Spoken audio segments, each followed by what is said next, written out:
မင်္ဂလာပါ enemy ဆောင်ကနေကြိုဆိုလိုက်ပါရယ် solo leveling နဲ့မှာစောင်းထင်ဦးလောက်နီးပါးကို powerful ဖြစ်ကြတဲ့လူတွေရှိကြပါရယ်သူတို့ကတော့ Astral နီ mission နဲ့အဆင့် Hunter တွေကိုတော့အသာလေးတိုက်ခိုက်နိုင်တဲ့အထိကိုကြံ့ကြပါရယ်သူတို့တွေကတော့ Monash တွေလို့ခေါ်ပြီး Absolute ဘီရင်ကဖန်တီးခဲ့တာပဲဖြစ်ပါရယ်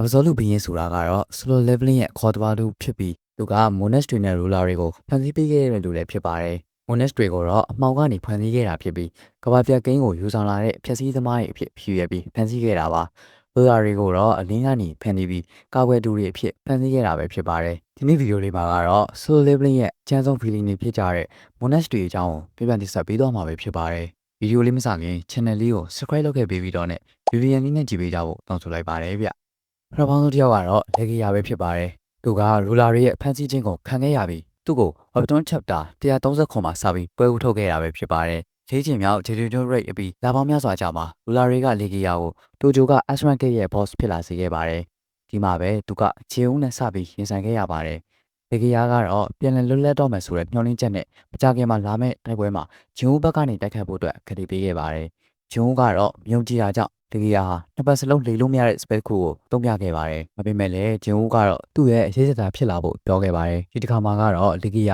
ာသူဟာ spirit တကောင်ဖြစ်ပြီးတကယ်ခန္ဓာကိုယ်အဆင်မရှိတာကြောင့်မဖြစ်နိုင်ဘူးလို့ပြန်ပြီးရှင်းပြလိုက်ပါတယ်။တကယ်ခန္ဓာကိုယ်အဆင်မရှိဘူးဆိုတာကိုလူလာနဲ့အရှပွန်လိုမျိုးဗဇန်မရှိတာကိုပြောချင်တာပါ။ဒါပေမဲ့စာတက်နေပြီဖြစ်တဲ့ဂျင်ဦးကတော့လေဂီယာရဲ့ခုတ်ပေါ်က essence store ကိုမြင်သွားပြီးလေနေမဲ့တည်သွားတဲ့အခါမှာကတော့ဂျင်ဦးကိုတပ်ဖို့ကြိုးစားခဲ့ပါတယ်။ဂျင်ဦးကတော့တိုက်ခိုက်မှုတွေကိုမြင်မြန်ဆန်ဆန်ပဲရှောင်ရှားရင်းတစ်ချက်တည်းနဲ့ပဲလေဂီယာကိုတပ်ပြီးခိတ်ကိုရှင်းလိခဲ့ပါတယ်။ဒါကတော့ webtoon မှာမြင်ခဲ့ရတဲ့လေဂီယာပဲဖြစ်ပါတယ်။လေဂီယာကအခန်းထဲပဲပါပြီးတော့ဘာမှလည်းတိတ်ပြီးလုံးပြနိုင်သွားခြင်းမရှိခဲ့ပါဘူး။သူဟာ Monash 6ကောင်တွေကတကောင်ဖြစ်ခဲ့ပြီးကင်းရော့ဂျန်ဖြစ်တာကြောင့်မလို့လေဂီယာဟာ physical ဘိုင်းဆိုင်ရာမှာတန်ပါပါတယ်။နောက်ပြီးတော့သူ့မှာ Plot Trust ဆိုတဲ့ spell တစ်ခုလည်းရှိပြီးဒါကတော့ခုနကပြောရတဲ့အခန်းမှာဂျင်ဝိုကိုအသုံးပြုသွားခဲ့တဲ့ spell တစ်ခုပဲဖြစ်ပါတယ်။ဒီ spell ကိုအသုံးပြုလိုက်တာနဲ့အသုံးပြုသူကအသုံးပြုခံရတဲ့သူကပါလိမ့်လို့မရတော့ပါဘူး။သူက Monash တကောင်ဖြစ်တာကြောင့်မလို့ဂိတ်တွေကိုဖန်တီးတာတွေပြုလုပ်နိုင်ပါတယ်။နောက်ပြီးသူ့မှာ spirit body manifestation တုပ်နိုင်တယ်လို့ဆိုထားပေမဲ့လည်းတေချာရှင်းလင်းပြထားတာချင်းတော့ရှိခဲ့ပါဘူး။နောက်ထပ် Monash တယောက်ကတော့ Tarnek ပဲဖြစ်ပါတယ်။ Tarnek ကတော့ Steam Monash တကောင်ဖြစ်ပြီး The King of Monash ဆိုတဲ့တိုက်တဲ့ကိုလည်းရရှိထားတာပဲဖြစ်ပါတယ်။ Tutu Asran ဂိတ်ရှင်းပြီးမကြခင်မှာပဲTarnek, Quinasha နဲ့ Regan တို့ပေါ်ပေါက်လာခဲ့ပြီးလူလာရဲ့ vessel တကောင်ဖြစ်တဲ့ Christopher Reed ကိုအိမ်မှာပဲစွန့်တင်ဝိုင်းလောင်းခဲ့ပါတယ်။ Hero Monash ကတက်ဆောက်ပေါ်သွားတာကိုတီးလိုက်ရတဲ့ခါမှာကတော့ Silas ကဂျင်ဦးကိုပို့ပြီးအင်အားကြီးမလာခင်မှာပဲတပ်ဖို့အခြား Monash တွေကိုကူညီတောင်းခဲ့ပါတယ်။ဒီကြံစီကိုပထမဆုံးထပြီးညီးခဲ့တဲ့သူကတော့ Tarnek ပါပဲ။သူကဂျင်ဦးကိုတိုက်ခိုက်တာကတေချောင်းချန်တာပဲလို့ယုံကြည်ထားပြီး Andres ပြန်လာတော့ကိုသာစောင့်နေဖို့ပြောခဲ့ပါတယ်။ Andres ကလူသားကဘာကိုချွတ်ချွတ်လာတဲ့အခါမှာကတော့သူနဲ့သူတားနဲ့ပါလိုက်သွားခဲ့ပြီး Thomas Andre ကိုစပြီးရင်ဆိုင်ခဲ့ရပါတယ်။ဒါပေမဲ့လည်းတားနဲ့ရဲ့မောက်မာတဲ့ personality ကြောင့် Thomas Andre ပြင်ဆင်လာခဲ့တာကိုတော့ဂတိမထားမိခဲ့ပါဘူး။ Thomas ရဲ့အရေးထဲကနေဘီလီယံနဲ့ပီရူတို့ထွက်လာတဲ့အခါမှာကတော့အနက်ကထောင်ချောက်ထဲရောက်နေပြီးကိုတတိထားမိခဲ့ပြီး Andres ကိုလည်း telepathy နဲ့ဆက်သွယ်ဖို့လုပ်ခဲ့ပေမဲ့လည်း Tess ကဆက်သွယ်မှုကိုပိတ်ထားခဲ့ပါတယ်။အနက်ကဒေါ်လာသွားခဲ့ပြီး Thomas ဘီလီယံနဲ့ပီရူတို့ကို spirit body manifestation ကိုတုံးပြီးတိုက်ခတ်ခဲ့ပေမဲ့လည်း Thomas တို့အုပ်စုကဘလက်ကူနဲ့ပဲနိုင်ယူနိုင်ခဲ့ပါတယ်။သူ့ရဲ့ ability ရဲ့အကြောင်းပြောရမယ်ဆိုရင်တော့ telepathy လို့ခေါ်တဲ့ spell တစ်ခုလည်းရှိပြီးအနက်ကတူဖို့ Monash တွေနဲ့စိတ်ရင်းဆက်ပြီးတော့ဆက်သွယ်နိုင်တာပဲဖြစ်ပါတယ်။သူက Monash တကောင်ဖြစ်တာကြောင့်မလို့ဂိတ်တီကိုဖန်တီးတာတွေပြုလုပ်နိုင်ပါတယ်။သူက Iron Body Technique ကိုအသုံးပြုတာဖြစ်ပြီးဒီ spell ကိုအသေးစိတ်ရှင်းပြတာမျိုးတော့မရှိခဲ့ပါဘူး။ဒါပေမဲ့လည်းတာနက်ဟာ Monash of City ဖြစ်တာကြောင့်မလို့ Monash တွေရဲ့တန်တကောင်အဖြစ်တိုက်ခိုက်တယ်လို့ယူဆရပါတယ်။နောက်ပြီးတော့သူက Spirit Body Manifestation ကိုအသုံးပြုလိုက်မယ်ဆိုရင်မီးစိမ်းအောင်တောက်နေတဲ့စပိန်နဲ့ဘေးကိုရောင်အာမာဝတ်ဆင်ထားတဲ့ကိုလန်တကောင်ဖြစ်ပြောင်းလဲသွားတာပဲဖြစ်ပါတယ်။နောက်ထပ် Monash တကောင်ကတော့ Yogaman ပဲဖြစ်ပါတယ်။ Yogaman ကတော့ Monash 9ကောင်ထဲကတကောင်ဖြစ်ပြီး Monash of Transfiguration လို့ခေါ်ကြပါတယ်။ဒါအပြင်သူ့မှာ Rated Sorcerer in Kero ဆိုပြီးတိုက်တဲ့တစ်ခုလည်းရှိပါသေးတယ်။ Yogaman ကိုတော့ Webtoon Chapter 117မှာစပြီးပွဲထုတ်ခဲ့တာပါ။ဂျင်ကိုတပ်ဖို့စီလက်ကူညီတောင်းတဲ့အခါမှာတော့ကတာနဲ့အပြင်မြင်ခဲ့တဲ့သူနောက်ထပ်တစ်ယောက်လည်းရှိပါသေးတယ်။သူကတော့ရှုကုံမန်ပဲဖြစ်ပါတယ်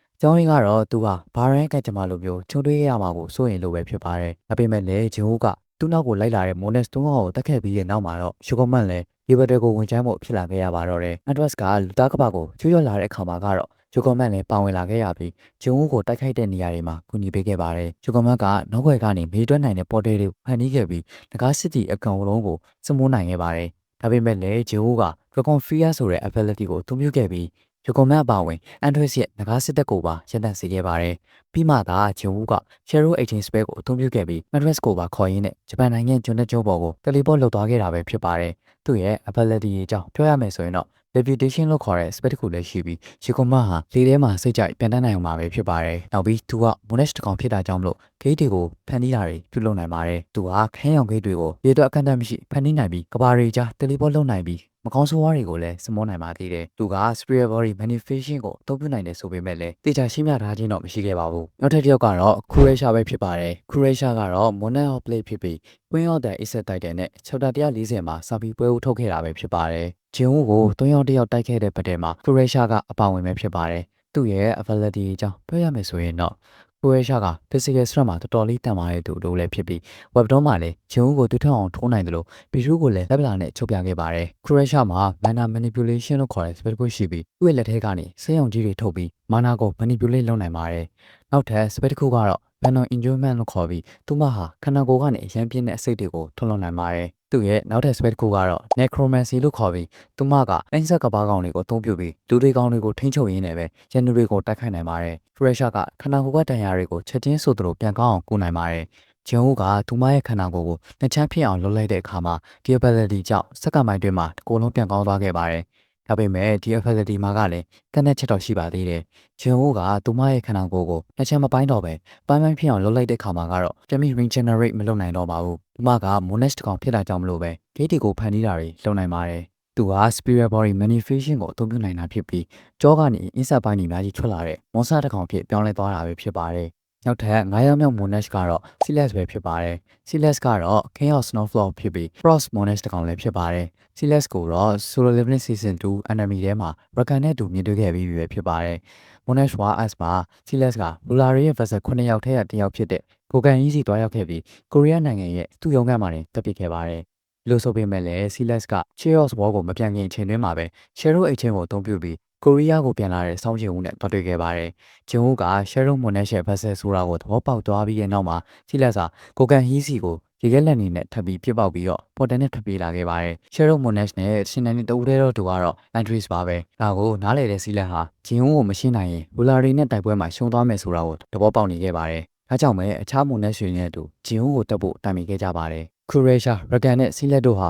ဂျင်ဝူကိုတပံနဲ့တိုက်ခိုက်ခဲ့ပြီး Kuresha ကကြာသွားခဲ့ပါတယ်။ဒါပေမဲ့ Silas ကတော့ Spirit Body Manifestation ကိုအသုံးပြုပြီးဂျင်ဝူကို limit ထိရောက်အောင်လုပ်နိုင်ခဲ့ပါတယ်။ဒီချိန်မှာပဲ Rakan ကအသစ်ဝင်လာခဲ့ပြီးဂျင်ဝူကိုအနောက်ကနေလက်သေးတီတွေနဲ့ထိုးပြီးတက်ခဲ့ပါတယ်။ဒီအခါမှာဂျင်ဝူက Black Hawk ကိုစပြီးရရှိသွားခဲ့ပါတယ်။ဂျင်ဝူက Shadow Moon နဲ့အစွမ်းကိုအကုန်လုံးသုံးနိုင်တော့မှာကိုဒေထားမိသွားတဲ့ Silas နဲ့ Rakan ဟာကြောက်လန့်တကြားနဲ့တက်ဖြတ်ဖို့စလုပ်ပါတော့တယ်။ဒါပေမဲ့ဒီချိန်မှာပဲစောင်းလီဝမ်ကရောက်ရှိလာခဲ့ပြီးသူတို့နှစ်ယောက်စလုံးကိုစပြီးတိုက်ခိုက်ပါတော့တယ်။စောင်းလီဝမ်ကသူတို့ကိုအသာလေးတိုက်ခိုက်နေခဲ့ပြီးစောင်းချေဝူရဲ့အသက်ကိုပြန်ရှင်လာတဲ့အထိအချိန်ဆွဲထားပေးခဲ့ပါတယ်။ဒါကြောင့်ပဲအချိန်နဲ့တိတ်မှန်တော့တာကိုသဘောပေါက်သွားပြီးတဲ့နောက်မှာရကန်ကတော့ဆီလက်ကိုတယောက်တည်းထားခဲ့ပြီးထွက်ပြေးသွားခဲ့ပါတော့တယ်။ဆီလက်တယောက်တည်းကြံခဲ့ပေမဲ့အရှုံးမပေးသေးပဲဆက်လက်တိုက်ခိုက်ခဲ့ပြီးစောင်းလီဝမ်ရဲ့ဘယ်ဘက်လက်မောင်းကိုဖျက်နိုင်ခဲ့ပါတယ်။ဂျင်ဝူကတော့ Shadow Monash Power အပြည့်နဲ့ရှီတန်လာတဲ့အခါမှာကတော့အရှုံးမပေးသေးပဲတိုက်ခိုက်ခဲ့ပါတယ်။ဒါပေမဲ့လည်းအင်အားချင်းအရန်ခွာလွန်တာကြောင့်မလို့ပဲဆီလက်ကအသက်ခံလိုက်ရပါတယ်။သူ့ရဲ့ ability အကြောင်းပြောရမယ်ဆိုရင်တော့ဆီလက်က physical ဘိုင်းမှာတော်တော်လေးတန်မာတဲ့လူတစ်ယောက်ဖြစ်ပြီးကိုကန်ဟီကိုတတ်နိုင်ခဲ့လို့ဂျင်ဝူရဲ့ကန်တဲ့ချက်တိရအောင်လုပ်နိုင်ခဲ့ပါတယ်။သူ့ရဲ့လျင်မြန်လာတဲ့ speed နဲ့စွမ်းကြောင့်လည်းဆီလက်ကတော်တော်လေးကိုကြောက်စရာကောင်းခဲ့ပြီးကိုကန်ဟီကိုတက်ပြီးဂျင်ဝူကိုလည်းအခက်တွေ့စေခဲ့တာပါ။သူက Monash တစ်ကောင်ဖြစ်တာကြောင့်မလို့ gate တွေကိုဖန်တီးတာတွေပြုလုပ်နိုင်ပါတယ်။သူကလက်သက်ချက်ရမ်းရုံနဲ့တင်ပင်အောင်ရှိတဲ့ gate တွေကိုလည်းဖန်တီးနိုင်ပါတယ်။ဒီလက်စာပါဇက်ထဲကနေရေခဲတွေတလဟောထွန်းနိုင်ပြီးလမ်းမှာရှိတဲ့ရာအားလုံးကိုခဲသွားစေပါတယ်။ဒီ ability ကိုမသုံးခင်မှာဗက်ဆက်ပိတ်ထားလိုက်ရင်တော့အလုံးမဖြစ်တော့ပါဘူး။သူက ice matches ကိုအသုံးပြုတာဖြစ်ပြီးဆီလက်ဟာရေခဲလိုက်နေဖန်တီးပြီးလက်နက်တွေအဖြစ်ပြောင်းလဲနိုင်ပါတယ်။ monster တွေကိုလည်းဖန်တီးနိုင်ပြီးရေခဲမုန်တိုင်းတွေကိုလည်းဖျက်ဆီးနိုင်ပါတယ်။သူ့ရဲ့ spirit body manifestation ကဆိုရင်တော့ဖြစ်စပိန်နဲ့နှစ်ရွက်ကပိုးရှိလာပြီးလက်တံငယ်နဲ့ပိုတူတဲ့ပုံစံဖြစ်အတွင်ပြောင်းသွားနိုင်တာပဲဖြစ်ပါတယ်။ဒီ process မှာဆိုရင်သူဟာဘောင်းမီအနက်နဲ့ဖက်နှက်ကလွဲလို့တခြားဘာဝေစားမှကတ်တော့မှာမဟုတ်တော့ပါဘူး။နောက်ထပ် Monash တစ်ကောင်ကတော့ Rakan ပဲဖြစ်ပါတယ်။ Rakan ကတော့ Monash of fan ဖြစ်ပြီး King of Beasts နဲ့ Greatest Hunter of the Chaos War ဆိုပြီးတိုက်တယ်လေးရှိပါသေးတယ်။သူ့ကိုတော့ကျွန်တော်တို့ Season 2မှာမြင်တွေ့ခဲ့ရပြီးပြီပဲဖြစ်ပါတယ်။ Rakan ကတော့ခုနပြောသွားခဲ့တဲ့ဘက်တဲမှာ Portal ကိုသုံးပြပြီးထွက်ပြေးသွားခဲ့တာပါ။ဒါပေမဲ့တိုးရဲရောက်သွားပြီးလွတ်ပြီလို့ထင်တဲ့အချိန်မှာပဲဂျင်ဦးကလိုက်လာခဲ့တာပဲဖြစ်ပါတယ်။တက်ရှင်လေးရဲ့မလွတ်နိုင်တော့တာကိုသဘောပေါက်ပြီးတဲ့နောက်မှာ Rakan ဟာဒူးထောက်ရင်တောင်းပန်လိုက်ပါတော့တယ်။ ဂျုံကတော့သူ့ရဲ့တိုက်ခိုက်ချက်ကိုငါးကောက်တိတိရှောင်းနိုင်ရင်ခွင့်လွှတ်ပေးမယ်လို့ပြောလိုက်တဲ့ခါမှာသူ့ကိုလွှမ်းရပါမလားဆိုပြီးပောက်ခွဲသွားပါတော့တယ်ရကန်ကချက်ချင်းပဲရေခွေးဖြူအကြီးကြီးပုံစံပြောင်းလိုက်ပြီးတိုက်ခိုက်ခဲ့ပေမဲ့လည်းဂျုံရဲ့တိုက်ခိုက်မှုလေးချက်မှတဲ့နဲ့တည်သွားခဲ့ပါတယ်သူ့ရဲ့ ability အကြောင်းပြောရမယ်ဆိုရင်တော့ရကန်ဟာကမ္ဘာတက်မှာသောဟန်တာသောမတ်အန်ဒရီကိုတော့အတားလေးတိုက်ခိုက်နိုင်ခဲ့ပြီးအနိုင်ယူခဲ့တယ်လို့မျိုးဂျုံကိုလည်းလွယ်တကူပဲလက်သေးနဲ့ထိုးနိုင်တဲ့အထိကိုလုပ်နိုင်ခဲ့ပါတယ်ရကန်က base monest တကောင်ဖြစ်တာကြောင့်မလို့တော်တော်လေးကိုမြန်ဆန်ပြီးတော်တော်လေးကိုမာတဲ့ monest တကောင်လည်းဖြစ်ပါတယ်သူက monest ကောင်ဖြစ်တာကြောင့်မလို့ဒိတ်တွေကိုလည်းပြုလုပ်နိုင်ပါတယ်။ရကန်ဟာလေယာဉ်နယ်တွေကိုလက်သေးနဲ့ချစ်ခိုးလိုက်ရုံနဲ့တွင်ဂိတ်တွေဖယ်ဆင်းနိုင်ပြီးသူ့ရဲ့ဂိတ်အကြောင်းကတော့အနီရောင်ရှိပါတယ်။ရကန်ဟာအရာဝတ္ထုတွေကိုစိတ်နဲ့ရွှေ့ရှားပြီးလှုပ်ရှားနိုင်ပါတယ်။ဒီ ability ကိုတော့ Thomas Ashley နဲ့ဘက်ထဲမှာလှလှပပလေးကိုအသုံးပြုသွားခဲ့တာပါ။သူကကူးတောင်းမှုမှာလည်းတော်တော်လေးကောင်းတဲ့သူတစ်ယောက်ပဲဖြစ်ပါတယ်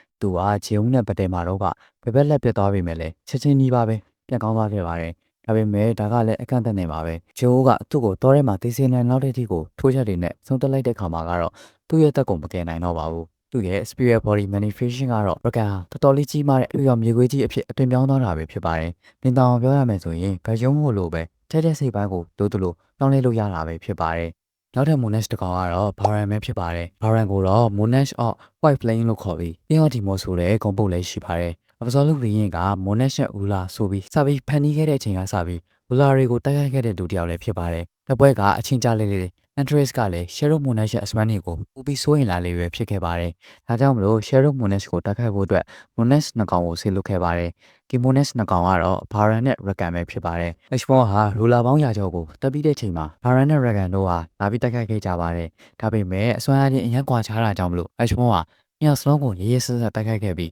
Rakan ကထွက်ပြေးကအများကြီးဂျာထားခဲ့တဲ့ Baran သာကြံခဲ့ရပါတယ်။ Rakan ကထွက်ပြေးသွားပြီးတဲ့နောက်မှာ H1 ကလည်းဘာလို့သူ့ကိုတစ္ဆာဖောက်လိုက်ရတယ်ဆိုတာကိုဒေါသကြီးနဲ့ပြီးခဲ့ပါတယ်။ဒါပေမဲ့လည်း Baran ဟာ Andres ကိုတစ္ဆာဆောင်တည်ပြီး H1 ကိုဖောက်ပြစကားတွေတာပြောခဲ့ပါတယ်။ဒါကြောင့်မလို့ H1 ဟာ Baran ကိုလက်တစ်ဖက်တည်းနဲ့ခေါင်းဝင်ညင်ပြီးတက်ခဲ့ပြီးသူ့ရဲ့အခြေသက်သားတစ်ယောက်ဖြစ်ကြောင်းလိုက်ခဲ့ပါတယ်။ Enemy ထဲမှာတွေ့ခဲ့ရတဲ့ Baran ကတော့စောင်းချီကိုတိုက်ခဲ့ဖို့အတွက်ဖန်ဆီးခဲ့တဲ့ကလုံးတက်ပါပဲ။ဒါတော့မှအစောပိုင်းမှာစောင်းချီဟူကခက်ခဲတိုက်ခဲ့ရတာပါ။ရဲ့ Baran ကတော့တေချာပေါက်ကလုံးတက်ကိုပို့ပြီးကြမ်းပါတယ်။ဒါကြောင့်မလို့ Andres က H1 ကိုတိုက်ခတ်ဖို့အတွက် Baran နဲ့ Rakan ကိုဆီလုပ်ခဲ့တာလို့တောင်ယူဆလို့ရပါတယ်။သူ့ရဲ့ ability အကြောင်းပြောရမယ်ဆိုရင်တော့ကလုံးနေနဲ့တောင်မှ Baran ကတော်တော်လေးကိုတန်ပါပြီ။သူ့ရဲ့တိုက်ခိုက်မှုတွေကြောင့်ဂျင်ဟူကခက်ခဲကာဝယ်ခဲ့ရတာပါ။ Monash 9ကောင်နဲ့တကောင်ဖြစ်တာကြောင့်လို့ Baran ဟာလည်းတော်တော်လေးကိုခံနိုင်ရည်မြင့်ပြီးအချိန်လဲမြန်ပါတယ်။ Baran ဟာ portal တွေကနေတဆင့်သူ့ရဲ့စစ်တပ်တွေကိုလည်းစစ်ခွန်လို့ရပါတယ်။ Baran ရဲ့ဗစက်သေးကနေတိတ်ဆိတ်ပြလွတ်နိုင်ပြီးရန်သူတွေကိုတော်တော်လေးအားနဲ့သွားစေပါတယ်။ဒီ ability ကိုအများနဲ့တိုက်ခိုက်တဲ့နေရာမှာသုံးပြနိုင်တယ်လို့ပဲရန်သူကိုတယောက်တည်းတိုက်ခိုက်တဲ့နေရာမှာလည်းသုံးပြနိုင်ပါသေးတယ်။အခြား Monash တွေလိုမျိုးပဲ spirit body manifestation ကိုအသုံးပြုနိုင်တယ်ဆိုပေမဲ့လည်းတေချာရှင်းနေထားတဲ့ချင်းတော့ရှိခဲ့ပါဘူး။နောက်ထပ် Monash ကတော့ H1 ပဲဖြစ်ပါတယ်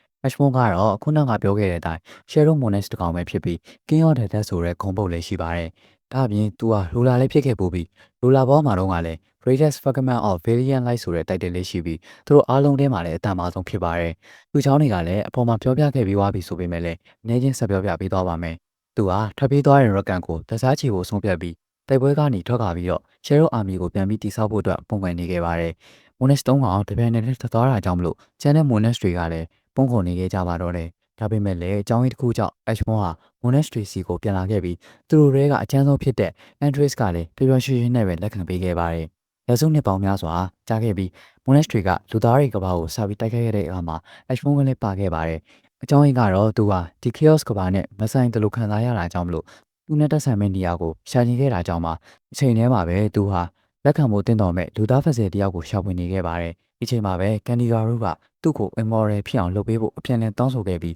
ဒီအလုပ်အတွက်တင့်တော်မဲ့အထူး program တစ်ခုကိုဖန်တီးခဲ့ပါတော့တယ်။ဒီအထူး program ကတော့ကျွန်တော်တို့အားလုံးသိကြတဲ့ system ပါပဲ။ Shadow Monash လက်ခံကောင်အဖြစ်လက်ခံမဲ့တင့်တော်တဲ့စိတ်ဓာတ်မျိုးနဲ့ပုံစံရှိတဲ့လူကို Kandigaru ကစပြီးရှာဖွေပါတော့တယ်။ဒီလိုရှာဖွေနေတော့မှပဲ system ရဲ့စီးကမ်းတွေနဲ့မျှော်မှန်းချက်တွေအားလုံးကိုကျော်လွန်နေတဲ့လူတစ်ယောက်ကို H1 ကရှာတွေ့ခဲ့ပါတယ်။တင်မင်တကားဝါကိုရောက်တဲ့အခိုက်အတန့်တွေအများကြီးကနေတည်လွတ်နေခဲ့တာပါ။ဒါပေမဲ့သူဟာသူ့မိသားစုအတွက်အသက်ကိုပါရင်းပြီးထက်ကတလဲလဲဆွဲရှိကြိုးစားနေတဲ့အချက်ကို H1 ကသဘောကျသွားပြီး Shadow Monash လက်ခံကောင်အဖြစ်ထိုက်တန်တယ်လို့လူလီလာပါတော့တယ်။ H1 ရဲ့ ability အကြောင်းပြောရမယ်ဆိုရင်တော့ Monash Shadow တစ်ကောင်ဖြစ်ပြီး Greatest Fragment of Valiant Light ဆိုတဲ့ title လေးရှိတာကြောင့်မလို့ H1 ဟာ တော်တော်လေးကိုတာမှာပါတယ်။ Ash ဖုန်းကို Android တယောက်တည်းသာအတန်းရှိပြီးတန်မာဆုံးဖြစ်တဲ့မှုတစ်ခုလို့တောင်အငင်းပွားပဲရရှိပါတယ်။ Ash ဖုန်းဟာကြောက်စရာကောင်းလောက်အောင်တန်မာပြီးဒါကိုတက်တည်ပြနိုင်တဲ့အနေနဲ့သူဟာစစ်ချက်တစ်ခုလုံးကိုတက်နိုင်ခဲ့သလို Monash နှစ်ကောင်ကိုလည်းတတွင်ထဲမှာချခဲ့ပြီးဘယ်ရင်ရဲ့ခေါင်းကိုဆိုရင်စပစ်တီးချေသလိုပဲအသာလေးချီမွားခဲ့တာပါ။ Ash ဖုန်းကသူ့ကိုယ်တိုင်ပဲလူသားလက်ခံတော်တယောက်ဖြစ်ရှာဖွေပြီးအစွမ်းပေးလို့ရပါတယ်။ဒါပေမဲ့သူ့ရဲ့အစွမ်းကိုလက်ခံဖို့တမန်ရဲ့လူမရှိတာကြောင့်အစိုးသက်မှာ system ကနေတစင်တမန်အောင်ဖိအားပေးခဲ့ရပါတယ်။ Ash ဖုန်းဟာစိတ်ရှိရင်ရှိသလိုအသွင်ပြောင်းနိုင်ပြီ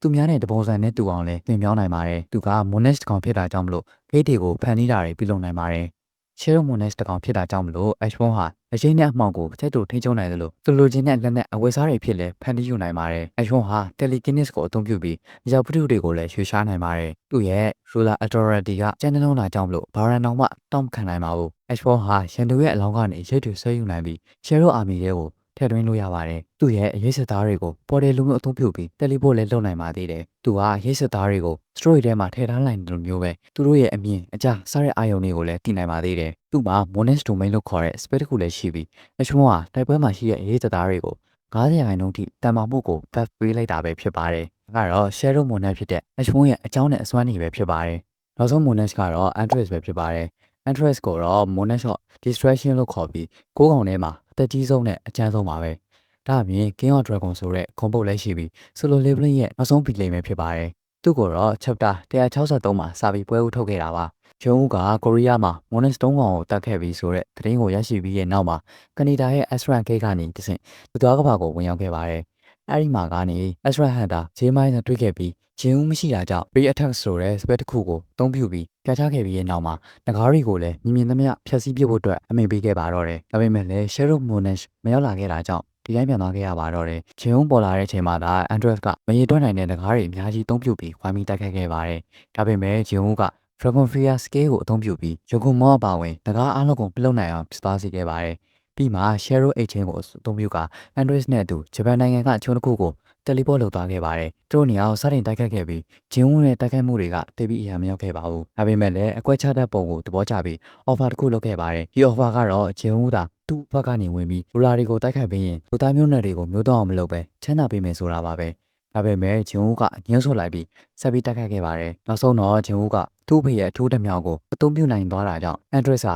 အသက်ထိသွားပါတော့တယ်။ Shadow Monash ကသူ့ကိုထိခိုက်အောင်လုပ်နိုင်ပါလားဆိုပြီးအန်ဟောနေတော့မှာပဲကောင်းဝင်ကနေလူလာတွေဆင်းသက်လာပါတော့တယ်။နောက်ဆုံးအနေနဲ့ Android ကဂျင်းဝန်းကိုတိုက်ခိုက်ဖို့လုပ်ခဲ့ပေမဲ့လည်းလူလာတွေရဲ့ဝိုင်းပြီးအမဲဖြတ်တာခံလိုက်ရပါတယ်။ဂျင်းဝန်းက Android ကိုတက်ပြီးတဲ့ခါမှာလူလာတွေကို Car Reincarnation ကိုအသုံးပြုပြီးလူသက်တွေအများကြီးကပ်ဖို့အတွက်အချိန်နောက်ပြန်ဆိုခိုင်းလိုက်ပါတယ်။ဒါပေမဲ့ Monash အကုန်လုံးကဒီအသက်ခံလိုက်ရတဲ့မှတ်ညက်တွေအပေါင်းဝင်တက်ပြန်ဝင်လာခဲ့ပြီးဂျင်းဝန်းက Chaos War မှာ Monash တွေကိုလိုက်ပြီးတိုက်ခိုက်ခဲ့ရပါတယ်။နှစ်ကြာပြီးရဲ့နောက်မှာယိုကွန်မန်ကိုပြန်တွေ့ခဲ့ရပြီးတယောက်ချင်းမှလည်းလွယ်တကူတက်ပြစ်နိုင်ခဲ့ပါတယ်။ Monash တွေအသက်ခံနေရတာကို Android ကသိနေခဲ့ပေမဲ့ဘာမှမလုပ်ပဲလမ်းတော်ထဲမှာပဲဂျင်းဦးရောက်လာတာကိုထမ်းဆောင်နေခဲ့ရပါတယ်။ဒီလိုနဲ့28နှစ်အကြာမှာကတော့ဂျင်းဦးက Android နန်းတော်ထဲမှာပေါ်လာခဲ့ပြီးတိုက်ခိုက်ခဲ့ကြပေမဲ့ဂျင်းဦးကသာအနိုင်ရရှိသွားခဲ့ပါတယ်။ဂျင်းဦးကအကြီးမားဆုံးရခဲ့တဲ့တန်ရန်ဆိုလို့ဘယ်လက်တစ်ချမ်းလောင်သွားခဲ့တာပဲရှိပါတယ်။သူ့ရဲ့ ability တွေအကြောင်းပြောရမယ်ဆိုရင်တော့ Android က Monash ထဲမှာအတမဆုံးဖြစ်ပြီးစောပိုင်းမှာ Shadow Monash ဂျင်းဦးကို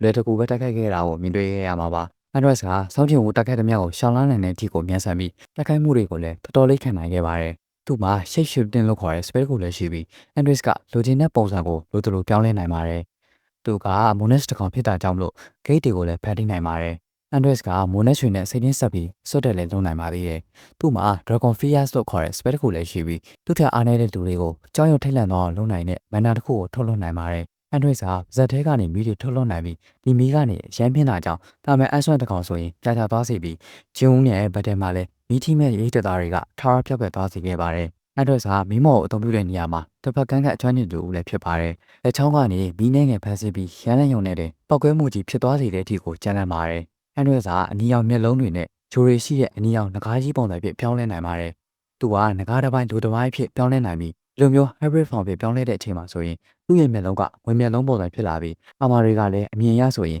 ထောတော်တော်ဝါလိုမျိုးပုံစံဖြစ်သွားပါတယ်။ဒီလိုချိန်မှာငကားရုပ်လေးတစ်ခုထပ်ပေါ်လာပြီးသပင်နဲ့မျက်နှာကတွင်ခေါင်းတစ်ခုလုံးအဖြူရောင်နဲ့ဖုံးလွှမ်းသွားပါတယ်။ဒါကတော့သူ့ရဲ့ spiritual body manifestation ပဲဖြစ်ပါတယ်။အခုပြောရတဲ့အကြောင်းအရာတွေကတော့ slow leveling ထဲမှာအချမ်းဆုံး feeling တွေဖြစ်ကြတဲ့ Monash တွေရဲ့အကြောင်းတွေပဲဖြစ်ပါတယ်။နောက်ထပ်လည်း enemy ကိုနဲ့တွေကိုတင်ဆက်ပေးတော့မှာမို့လို့ကြိုက်နေတဲ့ဆိုရင် channel လေးကို subscribe လုပ်ခဲ့ပေးကြဖို့တောင်းဆိုလိုက်ပါတယ်ဗျ